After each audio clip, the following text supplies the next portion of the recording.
Welcome to the WhyViz podcast. My name is Tanner. And I'm Oliver. And we are your guest hosts for this week. In this episode, we'll discuss the infographic project we completed for the Urban Society for Aboriginal Youth, otherwise known as USAY. USAY is a not-for-profit organization in Calgary that strives to provide essential programming and services to enrich the lives and nurture self-empowerment in the Indigenous youth in Calgary. The goal of our infographic project was to help persuade investors to fund USAY's app, IndigiTRAILS, which showcases a variety of Indigenous art installations across Calgary through augmented reality. Through our conversation, we touched on some different topics, including working with a client, finding data for infographics, and the importance of feedback. Enjoy. Hey, Oliver. Hey, Tanner. How's it going? It's going good. Yourself? I'm all right. So, we completed a project. We did do a project. Let's have a little conversation about it, I guess. I'm assuming that this was your first time working with a client because it was mine. It was mine. Could you tell me a bit about how you're feeling for our first client meeting and maybe how that whole process was for you? Yeah, I was definitely nervous, to say the least, going into this. Not so much because of the client interactions, but just because I didn't really know what the project was going to be about. All I knew is that we had to make a poster, it was going to be a big thing, and that it was about an important topic, and that, again, we would have an outside client besides just our instructors monitoring it and assessing it. So I was definitely nervous going into the first meeting with Leanne because, again, I didn't know what she was going to expect from us and what she really wanted the projects to look like and be. But after the conversation, it was really, really great. I think it was super useful that she was just super blunt about what she wanted and how it should feel aesthetically. Specifically that it should be a fun and exciting and engaging poster. Yeah. Not something super heavy and kind of serious. She was blunt in the way that a friend would be blunt with you. And it felt very friendly and welcoming. It felt genuine. Yeah. So, I think it was nice that she walked us through all the different options that we had between Della's Story and IndigiTRAILS and IndigiPrints. We both did IndigiTRAILS. Yeah. Why did you choose IndigiTRAILS? I think it just seemed engaging and fun, and I feel like it has a lot of potential as a learning tool and as an actual just app for people to go out and enjoy. Della's Story was really, really cool to do and experience and see, but also it's something that you do have to book and plan in advance, whereas I feel like IndigiTRAILS is definitely something that you can kind of do just whenever you have the time. Yeah. Just go out, head to a park, and see these beautiful installations. I definitely like the outside aspect of it. Yeah. Just getting outside in the fresh air and connecting with. No, 100%. I think, that kind of freshness and excitement of it being a new kind of medium for education. I think that was kind of what drew me in. And that was kind of the topic I wanted to play with for my poster and how I was going to attract investors, is kind of highlighting the educational side and educational capabilities of AR. So similar to me too, yeah. I was also kind of nervous before our meeting, I didn't know what to expect, but Leanne was super helpful and kind of guided me in my design choices. I felt like she was definitely wanting us to focus some more on how the AR aspect is a new and exciting and growing market, and how effective it can be for education and also representation of different Indigenous stories. So that was definitely what drew me into that as well. I think, biggest takeaway from that was definitely just the vibe and the aesthetic that we need to go for. Keep it engaging, keep it fun. Yes, acknowledge that, yes, the subject matter of IndigiTRAILS and the art installations can be heavy, but don't use that as the defining factor. We really want to just pull people in and see this as an educational and exciting opportunity for people to go out and just enjoy these beautiful art installations. Yeah. And I feel like Leanne was super helpful throughout the whole process and a solid resource that you could be comfortable asking questions and getting good feedback from. I think especially too, she gave us some really good data to work with and really good information to include in our posters and those little data packages that she gave to us through Drive. Did you learn anything during this semester that kind of affected how you looked at this data or used it in the project? Totally. In our one lecture about data feminism, there's definitely some interesting things I learned. Data is not ever neutral. There's always someone trying to tell a story through it and choosing what to include in the data and what to leave out. So learning that when I was looking at additional resources other than what Leanne gave us, it was definitely trying to dig deeper into it and understand who was putting the data together and like what their purpose of the data was. And then also when making our own infographic posters, trying to tell a story through the data in a way that is compelling but also honest, and being transparent about where the data came from, and making sure it was like, if the information was about Indigenous topics, that the researchers consulted with different Indigenous groups or were Indigenous themselves. Mm-hmm. I think definitely, yeah, like it kind of highlighted the honesty, like the importance of honesty in data collection and visualization. For me personally, there was definitely a few times where it was like, I wasn't sure if the data that I wanted to use perfectly reflected my message, like intended message, and what I wanted to achieve through it. And so, yeah, making that call to like, do I change the way it's presented and be dishonest, or do I shift gears entirely? And so that was, I kind of opted for the second option. I figured it would be better to just change gears. Some of the analytics that I wanted to use in my hero just weren't exactly supporting the my cause as well as I hoped that they would. So that kind of forced me to change gears.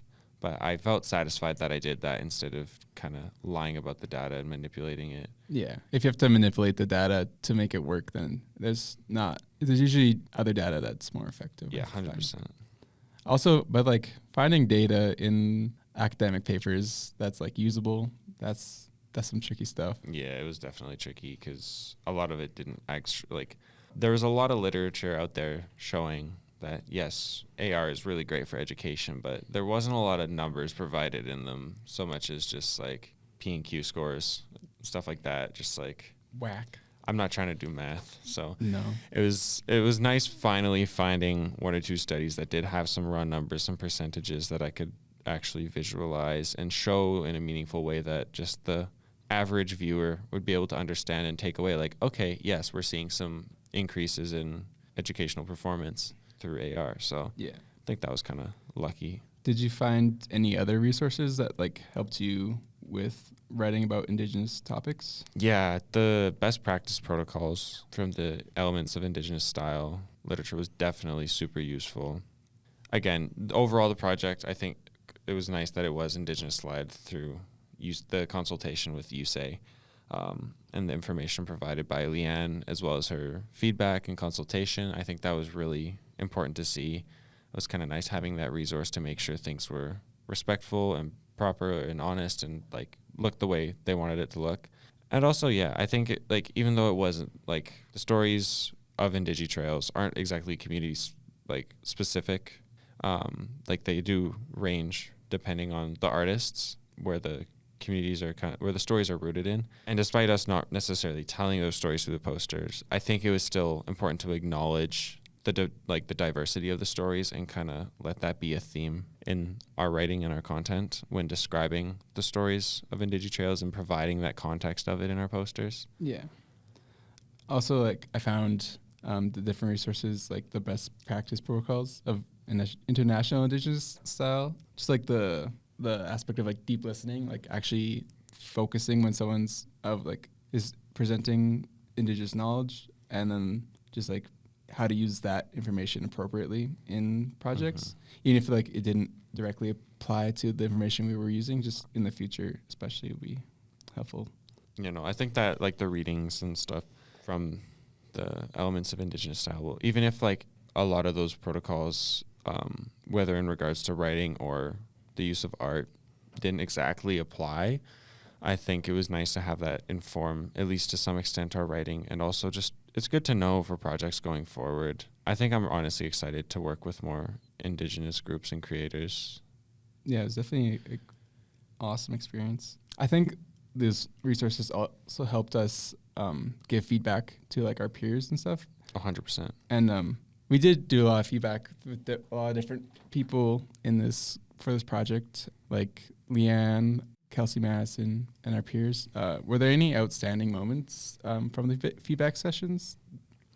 Yeah, I think the feedback session initially, like first and foremost with Leanne, was super useful halfway through, because even if we didn't have like the most complete drafts to show her, I think it was really useful just for her to check in, see the directions that we were looking to take our projects in, and then kind of tear us apart a little bit, but in like in a genuine and wholesome way, like just to be honest and say like, this is what we want. And it was nice seeing what she liked and also what she didn't like. Yeah. Just so you know what she wants to see from us in the final draft, even if she wasn't reviewing mine or your posters specifically. It was still useful seeing her kind of talk to other people and see what she liked and see how you could kind of embrace that in your own design, but also see what she wasn't super sold on or wasn't a huge fan of. Yeah, that was definitely avoid helpful. that.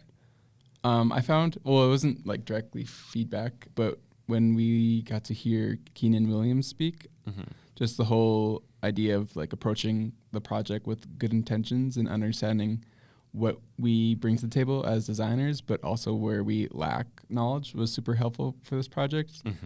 Just like being able to turn to those resources that we found or were provided and kind of fill in those gaps in knowledge. Yeah. And also just like recognizing that like, yes, maybe we don't know everything, and but approaching it with that wholesome curiosity and respect and desire to do no harm. Yeah. While also like just that willingness to try. Yes, exactly. I think that was really nice. And again, it was wicked that we had Leanne kind of overseeing, so we could consult her if we had questions and really like check in and make sure we're doing the best we possibly could in this project. I really valued that.